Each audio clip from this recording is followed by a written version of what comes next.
వే gold trusted gold buyers మీరు తాకట్టు పెట్టిన బంగారాన్ని విడిపించి ఈ రోజు ఉన్న మార్కెట్ ధరకు కొనబడను. తమిళనాడులో శరవేగంగా మారుతున్నాయి రాజకీయ పరిణామాలు. డిఎంకేకు గుడ్ బై చెప్పింది కాంగ్రెస్. ఈ నేపథ్యంలో టీవీకే విజయ్కు మద్దతుగా కాంగ్రెస్ మద్దతు ప్రకటించడం జరిగింది. మరోవైపు విజయ్ ఇంటికి వెళ్లి మద్దతు తెలిపారు కాంగ్రెస్ నేతలు. కొత్తగా గెలిచినటువంటి ఎమ్మెల్యేలతో పాటుగా కాంగ్రెస్ కీలక నేతలు కూడా హాజరయ్యారు.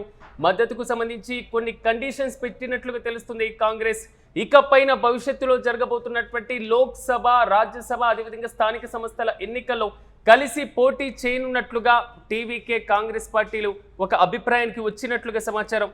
ఇటు ప్రమాణ స్వీకారానికి ఏర్పాట్లు చేసుకుంటున్నారు టీవీకే అధినేత విజయ్. గవర్నర్ అపాయింట్మెంట్ కూడా కోరారు.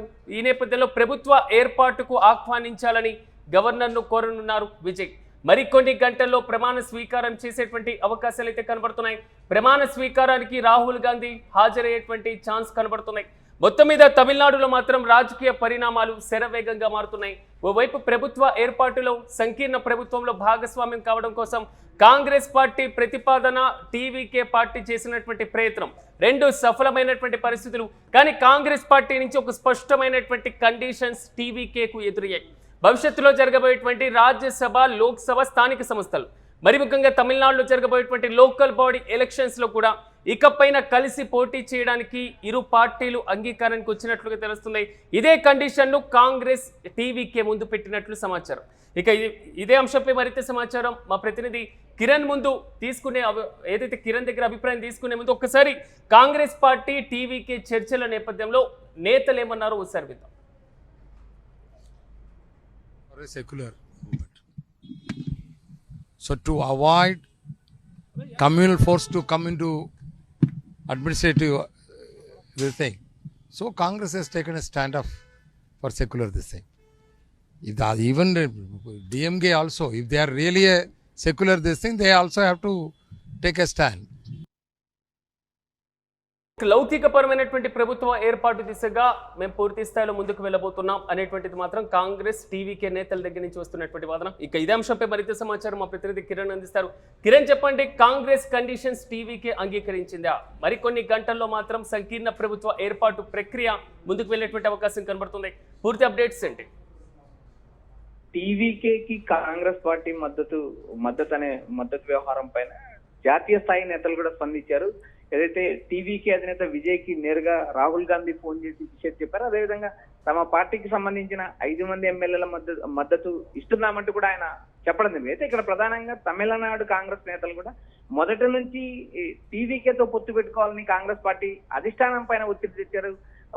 అయితే అప్పుడున్న రాజకీయ పరిణామాల్లో డిఎంకేతోనే కొనసాగడానికి కాంగ్రెస్ పార్టీ నిర్ణయం తీసుకుంది. కాంగ్రెస్ పార్టీకి ఆ ఎన్నికల్లో 28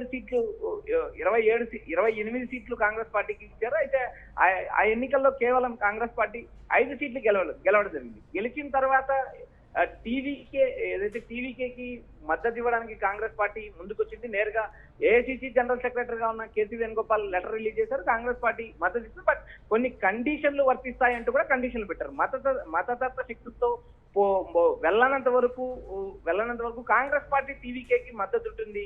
అయితే మరికొన్ని కండిషన్ల వ్యవహారం చూసినప్పుడు స్థానికంగా జరగబోయే ఎన్నికల్లో కానీ లోక్సభ, రాజ్యసభ ఎన్నికల్లో కూడా పొత్తు పెట్టుకోవాలనే కండిషన్ కూడా పెట్టారు. అయితే ఇప్పటి వరకు డిఎంకేతో సుదీర్ఘకాలం కాంగ్రెస్ పార్టీ కొనసాగింది. అయితే కాంగ్రెస్ పార్టీ పొత్తు తెగదెంపులు తెచ్చుకున్నారు. అయితే రాబోయే రోజుల్లో ఇది డిఎంకేకి ప్లస్ అవుతుందా, మైనస్ అవుతుందా అనేది మనం భవిష్యత్ రాజకీయాలు చూద్దాం. అయితే ఇక్కడ ప్రధానంగా అధికారంలోకి వచ్చిన టీవీకేతో కాంగ్రెస్ పార్టీ నడవడం వల్ల ప్రస్తుతం కాంగ్రెస్ పార్టీకి అధికారంలో భాగస్వామ్యం కూడా వచ్చే అవకాశాలు స్పష్టంగా కనిపిస్తాయి. కాంగ్రెస్ పార్టీ 5 మంది మంత్రి పదవులతో పాటు మరికొన్ని డిమాండ్లు చేసిన ఆ డిమాండ్ల పైన టీవీకే విజయ్ ఎంత మాత్రం స్పందిస్తారని చూడాలి. కాంగ్రెస్ పార్టీకి అయితే 2 మంత్రి పదవులు ఇవ్వడానికి కూడా టీవీకే అధినేత విజయ్ మొగ్గు చూపుతారు. విజయ్ తండ్రి కూడా కాంగ్రెస్ పార్టీతో ముందుకెళ్ళడానికి ఆయన గతంలో కూడా ప్రయత్నాలు చేశారు. గతంలో కూడా ఒక ఆఫర్ ఎన్నికలకు ముందు కూడా ఓపెన్ ఆఫర్ ప్రకటించారు. కాంగ్రెస్ పార్టీకి 80 సీట్లతో పాటు మంత్రివర్గము ప్లస్ ప్రభుత్వంలో కూడా భాగస్వామ్యం ఇస్తాము, మాతో కలిసి రన్నట్టు ఓపెన్ ఆఫర్.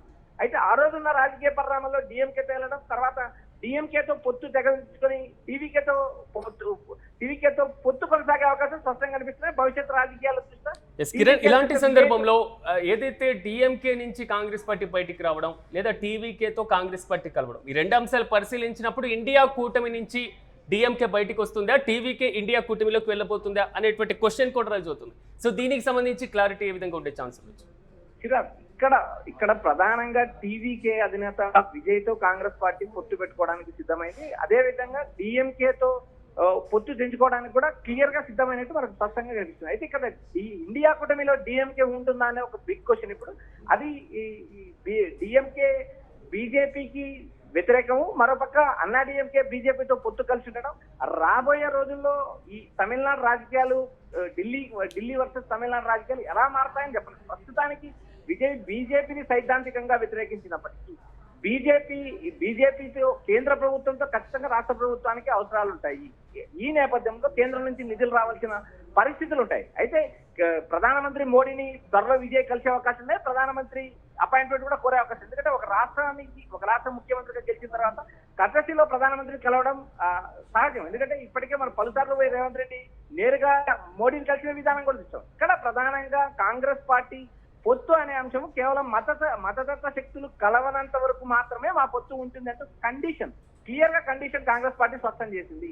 భవిష్యత్ రాజకీయాలు ఎలా మారతాయని మనం ఈ రోజు చెప్పలేని పరిస్థితి. కాంగ్రెస్ పార్టీ డిఎంకేతో పొత్తు తెంచుకున్నారు. అయితే డిఎంకే పైన నేరుగా కాంగ్రెస్ నేతల పైన కూడా డిఎంకే కారాలు మిరియాలు నూరుతుంది. అయితే రాబోయే రోజు విజయ్ తన పార్టీని క్షేత్రస్థాయిలో ఎస్టాబ్లిష్ చేస్తే అప్పుడు కాంగ్రెస్ పార్టీ ఎలాంటి నిర్ణయం తీసుకుంటుంది అనేది మనం చెప్పలేం. సంస్థాగతంగా పార్టీ బలపడలేదు. విజయ్ ఒక వేవ్, విజయ్ ఒక సునామీ, విజయ్ ఒక సెంటిమెంట్ అసలుతో అధికారంలోకి వచ్చారు. అధికారంలోకి వచ్చిన తర్వాత పార్టీ సంస్థాగతంగా బలోపేతం చేస్తారా, ఆ బలోపేతంతో వచ్చే ఎన్నికలు నిలబడతారా లేదా అనే అంశం మనం ఇప్పుడు మాట్లాడాల్సిన పరిస్థితుల్లో దానికి పరికొత్త సమయం ఉంది. అయితే ఇక్కడ ప్రధానంగా కాంగ్రెస్ పార్టీ డిఎంకేతో పొత్తు తెంచుకోవడం వల్ల భవిష్యత్ రాజకీయాలు ఎలా మారుతాయనేది ఆసక్తికరంగా చూడదు. ఎందుకంటే ఇప్పటికే కాంగ్రెస్ పార్టీకి చాలా వరకు ఆయా ప్రాంతీయ పార్టీలు దూరం జరిగిన పరిస్థితుల్లో దేశవ్యాప్తంగా కాంగ్రెస్ పార్టీ ఎలా ఉందనేది తెలుసు. కాంగ్రెస్ పార్టీ కేవలం 4 రాష్ట్రాల్లో మాత్రమే ప్రస్తుతం అధికారం ఉంది. కేరళ, తెలంగాణ, కర్ణాటక, హిమాచల్ ప్రదేశ్. దక్షిణ భారతదేశంలో 3 రాష్ట్రాల అధికారం అంటే ఉత్తరాది రాష్ట్రాల్లో దాదాపు కాంగ్రెస్ పార్టీ శూన్యమైన పరిస్థితి ఉంది. అయితే భవిష్యత్ రాజకీయాలు ఎలా మారతాయా, ప్రాంతీయ పార్టీలు ఎలా ముందుకెళ్తాయనేది చూడాలి. ఇక్కడ రాహుల్ నేను చేసిన ఒక ప్రకటన మనం ఒకసారి గమనించుకుంటే నేరుగా మమతకు మద్దతు ఇచ్చారు. కానీ మమతతో పాటు అస్సాం ఎన్నికలు కూడా ఒక పద్ధతి ప్రకారం జరగలేదు. కేవలం ఈసీ కుమ్మక్కయ్యి ఆ రాష్ట్రాల్లో బీజేపీ ఈ 2 రాష్ట్రాల్లో గెలిచిందంటే ఆయన వ్యాఖ్యానించారు. మరోపక్క దక్షిణ భారతదేశంలో మాత్రమే కాంగ్రెస్ పార్టీకి బలం కానీ కాంగ్రెస్ పార్టీ భవిష్యత్తు కానీ కనిపిస్తుంది తప్పితే ఉత్తరాది రాష్ట్రాల్లో ఎలాంటి ప్రభావం చూపలేదనే ఒక విమర్శలు ఉన్నాయి. అయితే చూడాలి రాబోయే రోజుల్లో కాంగ్రెస్ పార్టీతో ఏ మిత్రపక్షాలు వేస్తాయా, విజయ్ ఎంతకాలం కాంగ్రెస్ పార్టీతో పొత్తు కొనసాగిస్తారనేది ఇవన్నీ భవిష్యత్తులో జవాబు చెప్పాల్సిన ప్రశ్నలు. ప్రస్తుతానికైతే కాంగ్రెస్ పార్టీ మతతత్వ శక్తులతో కలవనంత వరకు టీవీకేకి మద్దతు ఉంటామని స్పష్టమైన హామీ ఇచ్చారు. టీవీకే అధినేత విజయ్ ని కాంగ్రెస్ ఎమ్మెల్యేలు కాంగ్రెస్ పార్టీకి సంబంధించిన సీనియర్ నేతలు కలిశారు. జాతీయ స్థాయిలో కూడా కాంగ్రెస్ పార్టీ టీవీకేని కలుపుకోవడానికి ముందుకెళ్తుంది. టీవీకే బీజేపీతో కలవకుండా ఎంతకాలం రాజకీయాలు చేస్తారనేది $1 మిలియన్ ప్రశ్న. అది రాబోయే రోజుల్లో సమాధానం వస్తుందని చెప్తే ప్రస్తుతానికైతే డిఎంకే ఇండియా కూటమిలో ఉంటుందా లేదా అనేది కూడా ఒక బిగ్ క్వశ్చన్. అయితే రాబోయే రోజుల్లో వీటికి సమాధానం వస్తుంది. Right Kiran, thank you. మొత్తం మీద తమిళనాడులో మాత్రం రాజకీయ పరిణామాలు శరవేగంగా మారుతున్నాయి. డిఎంకేకు గుడ్ బై చెప్పింది ఓవైపు కాంగ్రెస్, టీవీకే విజయ్కు మద్దతు ప్రకటించింది కాంగ్రెస్ పార్టీ. సో విజయ్ ఇంటికి వెళ్లి మద్దతు తెలిపారు కాంగ్రెస్ నేతలు. కొత్తగా గెలిచినటువంటి ఎమ్మెల్యేలతో పాటుగా కాంగ్రెస్ కీలక నేతలు కూడా ఈ సమావేశానికి హాజరయ్యారు. మద్దతుకు సంబంధించి కొన్ని కీలకమైనటువంటి కండిషన్స్ కాంగ్రెస్ పార్టీ పెట్టినట్లుగా తెలుస్తుంది. ఇక పైన భవిష్యత్తులో జరగబోయేటువంటి లోక్సభ, రాజ్యసభ, స్థానిక సంస్థల ఎన్నికల్లో కలిసి పోటీ చేయాలంటూ టీవీకే, కాంగ్రెస్ పార్టీలు నిర్ణయం తీసుకున్నట్లుగా తెలుస్తుంది. ఇటు ప్రమాణ స్వీకారానికి సంబంధించినటువంటి ఏర్పాట్ల పైన మాత్రం విజయ్ పూర్తి స్థాయిలో నిమగ్నమయ్యారు. గవర్నర్ అపాయింట్మెంట్ కూడా ఇప్పటికే కోరినటువంటి పరిస్థితి. ప్రభుత్వ ఏర్పాటుకు ఆహ్వానించాలని గవర్నర్ను కోరనున్నారు విజయ్. మరికొన్ని గంటల్లో ప్రమాణ స్వీకారంకి ఏర్పాట్లు, అదేవిధంగా ప్రకటన కూడా వచ్చేటువంటి అవకాశాలు అయితే చాలా స్పష్టంగా కనబడుతున్నాయి. ఈసారి విజయ్ ప్రమాణ స్వీకారానికి కాంగ్రెస్ అగ్రనేత రాహుల్ గాంధీ హాజరయ్యేటువంటి అవకాశం అయితే చాలా స్పష్టంగా కనబడుతున్నాయి. కానీ ఈ పొత్తు భవిష్యత్తులో కూడా కాంగ్రెస్, టీవీకే కలిసి ముందుకు వెళ్ళాలి అనేటువంటి ఆలోచన, భవిష్యత్తులో జరగబోయేటువంటి ఎన్నికల్లో కూడా కలిసి పోటీ చేయాలి అనేటువంటి ఆలోచనలో మాత్రం ఇరు పార్టీలు ఒక అంగీకారానికి వచ్చినట్లుగా తెలుస్తుంది. ఇప్పుడు కాంగ్రెస్ పార్టీకి, డిఎంకేకి మధ్య ఉన్నటువంటి పరిస్థితి ఏ విధంగా ఉండబోతుంది? ఇప్పటికే వెన్నుబోట్టుదారు అనేటువంటి అంశంతో మాకు పూర్తి స్థాయిలో డిఎంకే కూడా విమర్శలు గుప్పించినటువంటి నేపథ్యంలో భవిష్యత్తులో డిఎంకే ఇండియా కూటమిలో ఉండబోతుందా లేదా అనేది మాత్రం ఇప్పట్లో క్లారిటీ లేకపోయినప్పటికీ టీవీకే, కాంగ్రెస్ పార్టీ కలవడం పైన డిఎంకే కొంతవరకు గుర్రుగానే కనిపిస్తున్నటువంటి వైరం. చూడాలి మొత్తం మీద తమిళనాడు రాజకీయాలు ఏ వైపు నుంచి ఎటువైపు తిరుగుతాయో.